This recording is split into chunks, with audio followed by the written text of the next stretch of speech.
दिल्ली सरकार यमुना में क्रूज़ चलाने के लिए 20 फरवरी से प्रयास करने जा रही है और 20 फरवरी से क्रूज़ यमुना नदी में चलेगा। लेकिन आप यमुना नदी का जो पानी देख रहे हैं, इतना झागदार पानी है। ये देखेंगे आप मेरे हाथ में, ये केमिकल है ये, और एकदम गंदा पानी है ये। आप देखेंगे एकदम काला पानी है ये। नमस्कार, इनक्रेडिबल भारत न्यूज़ लाइव में आपका स्वागत है। इस वक्त मेरी मौजूदगी दिल्ली की यमुना नदी किनारे बसा कालिंदी कुंज ब्रिज के पास में है। ये कालिंदी कुंज घाट है और इसके बारे में हम कह सकते हैं कि ये यमुना नदी का आखिरी घाट है। इसके बाद यमुना नदी हरियाणा में प्रवेश करती है और दिल्ली सरकार यमुना में क्रूज़ चलाने की बात कर रही है। इस पूरी क्रूज़ को चलाने के लिए लगभग 20 करोड़ की लागत आएगी और ये सेवा 20 फरवरी से शुरू होने वाली है।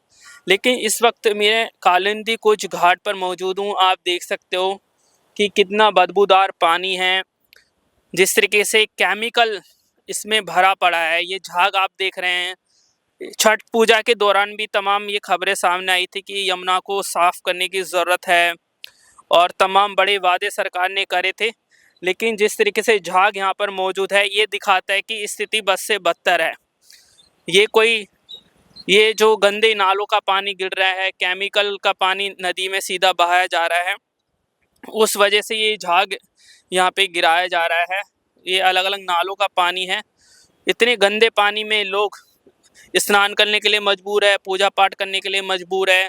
और हम कह सकते हैं कि यमुना नदी दिल्ली की आत्मा है। लेकिन यमुना नदी के साथ में जिस तरीके से नाइंसाफ़ी आम आदमी पार्टी की सरकार के दौरान हुई, करोड़ों रुपए यमुना नदी को चमकाने के लिए, साफ़ करने के लिए किए गए, वहीं अभी की मौजूदा सरकार बीजेपी की सरकार भी यमुना नदी को साफ़ करने के लिए लगातार बातें करते रही। हमने वो दौर देखा छठ पूजा के दौरान कि किस तरीके से बीजेपी की सरकार ने यमुना नदी के घाट को अप्राकृतिक तरीके से बनाया गया था और उसमें दिल्ली जल बोर्ड का पानी डाला गया। तो इससे भी बात ये सामने आई थी कि यमुना का सुधार दिया गया है, यमुना के घाट को बदल दिया गया है।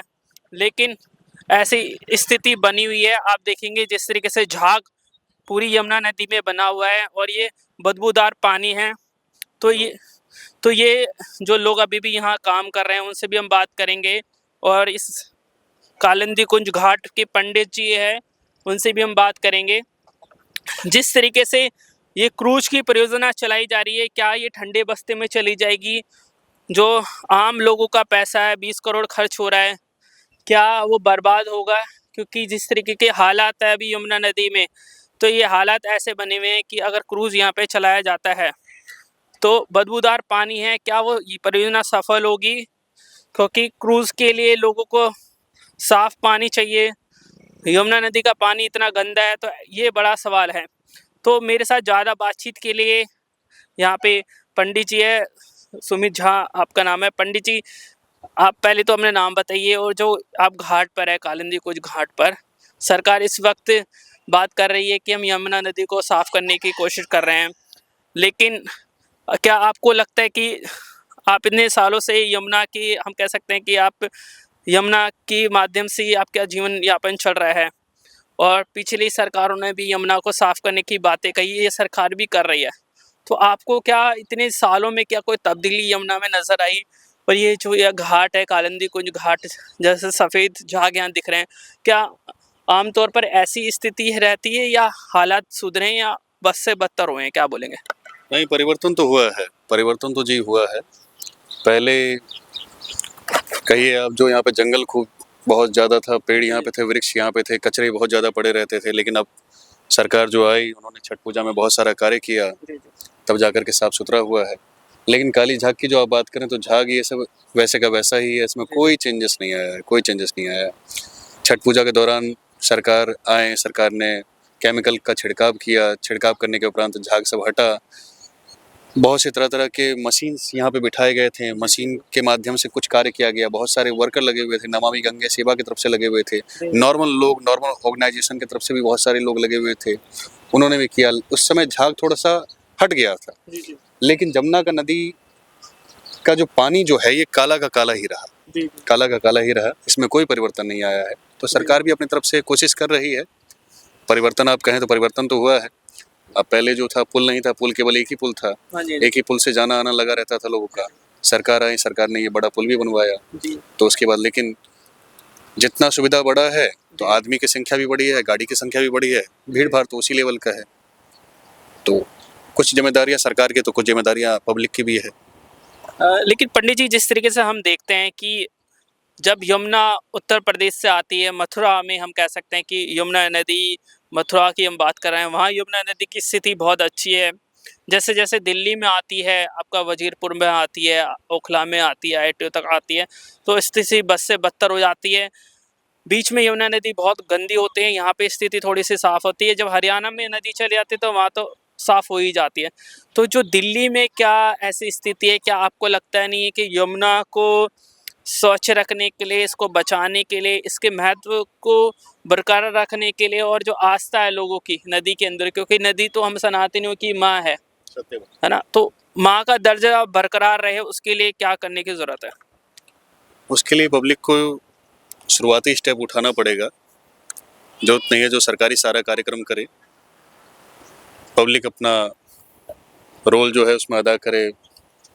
बहुत सारी पब्लिक आती हैं, कुछ यहाँ पे खाया पिया, बोतल पानी का पिया, पानी का बोतल फेंक दिया। बहुत से पब्लिक आते हैं, पूजा पाठ का सामान उनको विसर्जन करना होता है, तो बहुत से लोग समय बचाने के लिए अपना सोचते हैं जो भाई हमें ड्यूटी जाना है इस रास्ते से सरिता विहार, तो हम करते क्या है जो पन्नी में ही सब पूजा पाठ का आइटम है पन्नी समेत ही हम विसर्जन कर दें। अब पन्नी समेत उन्होंने विसर्जन किया तो पन्नी में ही पूजा पाठ का आइटम रहा, ना वो मछली के मुख में गया और उसने जल को भी प्रदूषित कर दिया। पन्नी में रहते हुए पन्नी कहीं ना कहीं जाकर के इकट्ठा हो गया, जल को भी प्रदूषित कर दिया। पब्लिक का रोल ये है। औद्योगिकरण, इंडस्ट्रियल वेस्ट भी आता है पीछे की ओर से, उसमें भी है। और दूसरी बात, कई लोग आ जाते हैं चलो भाई हम जमुना किनारे पिकनिक बनाएंगे, बर्थडे मनाएंगे, शादी विवाह सालगिरह मनाएंगे या श्राद्ध करेंगे, तो वो लोग भी अपना आए, उनको प्यास लगा तो पानी का बोतल लेके आए 20 रुपए का, पानी का बोतल फिर उसके बाद उपयोग करने के बाद वहीं छोड़ दिए, लेके नहीं गए संग में, उसको डिस्पोज नहीं किया। बहुत से लोग हैं जिनका फैक्टर, जिनको अपना उद्देश्य मानना पड़ेगा जो भाई हम लोगों को सब इकट्ठे होकर के ये कार्य करें तभी जाकर के ये स्वच्छीकरण का वातावरण यहाँ पर आएगा। हरिद्वार में हम गए, हरिद्वार में जो है पर्यटन स्थल के तौर पर गंगा नदी को साफ सुथरा रखा जाता है, जो ताकि लोग बाग आए घूमें तो उनको साफ सुथरा लगे। क्यों? मॉर्निंग के टाइम में या इवनिंग के टाइम में वहाँ आरती होती है, गंगा आरती होती है। गंगा आरती होती है तो उस दौरान जो है वहाँ पे शपथ लिया जाता है या कसम खिलाया जाता है जो हम गंगा नदी को स्वच्छ करेंगे।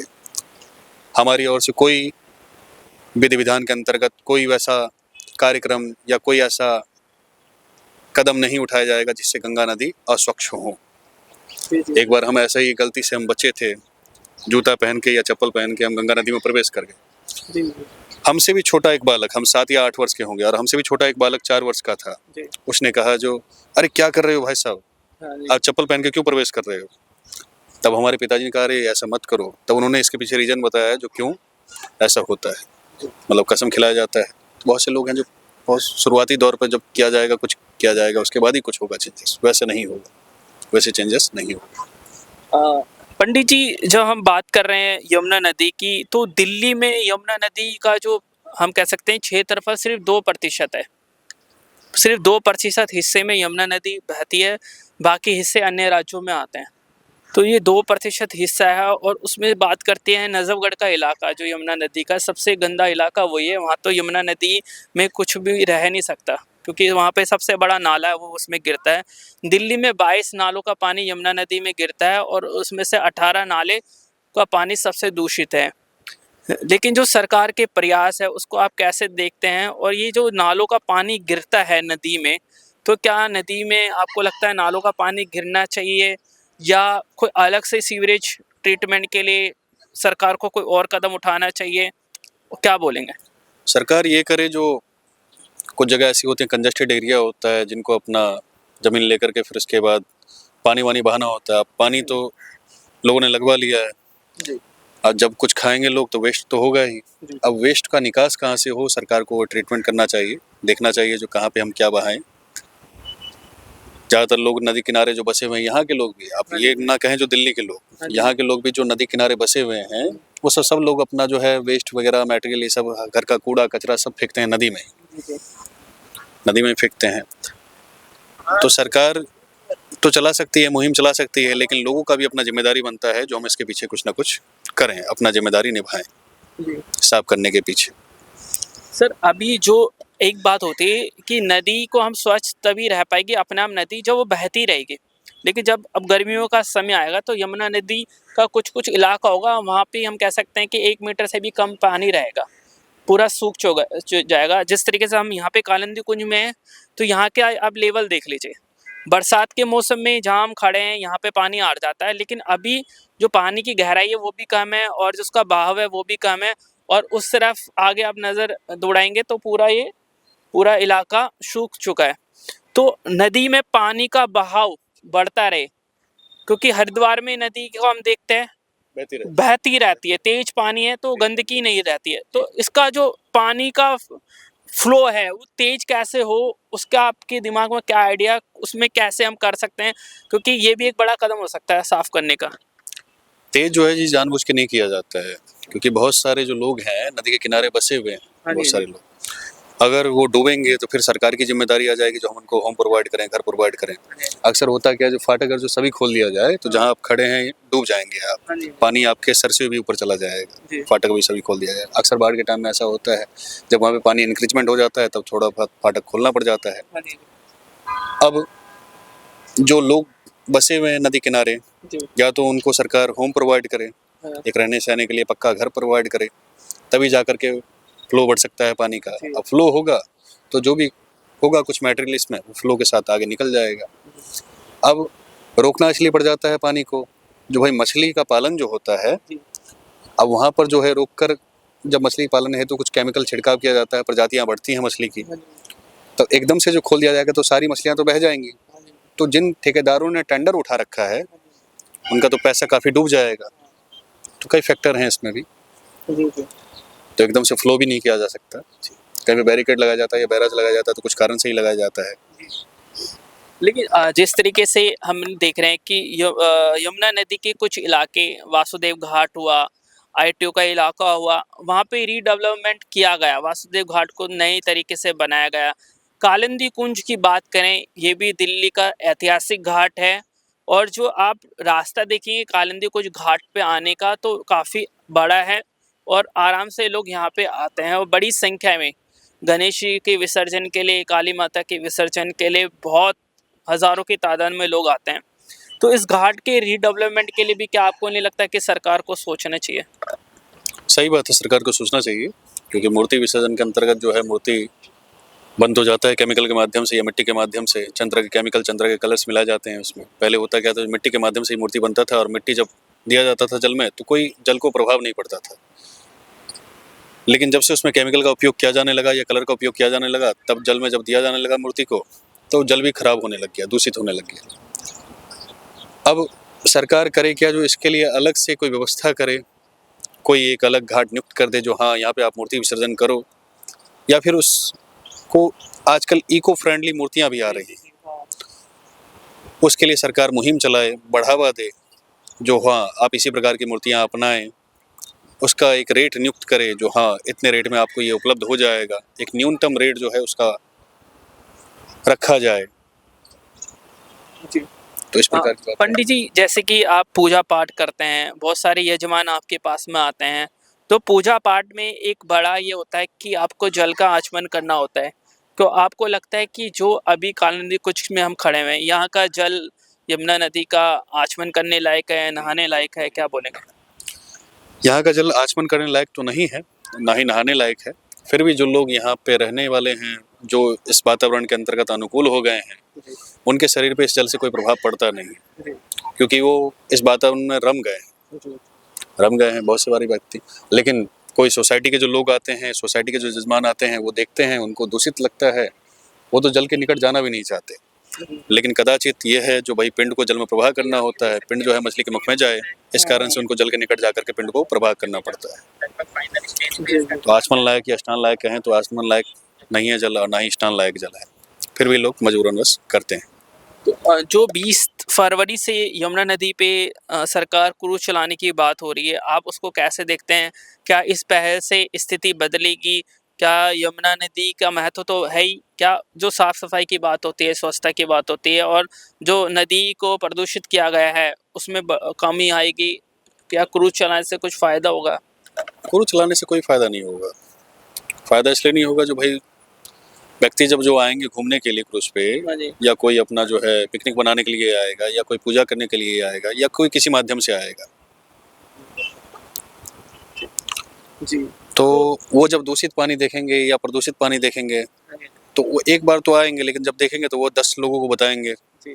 जो भाई इस प्रकार का जल है, बिल्कुल। इस प्रकार का जल है। तो 10 लोग जो सुनेंगे तो 10 लोग को 100 लोग को बताएंगे, 100 लोग जो सुनेंगे वो 1000 लोगों को बताएंगे। तो ये फेल हो जाएगा। शुरुआती दौर में तो चल सकता है, लेकिन बाद में वो महीने दिन के अंतर्गत में फेल हो जाएगा। शॉर्ट टर्म में ही फेल हो जाएगा, लॉन्ग टर्म तो चलना बहुत बड़ी बात है। तो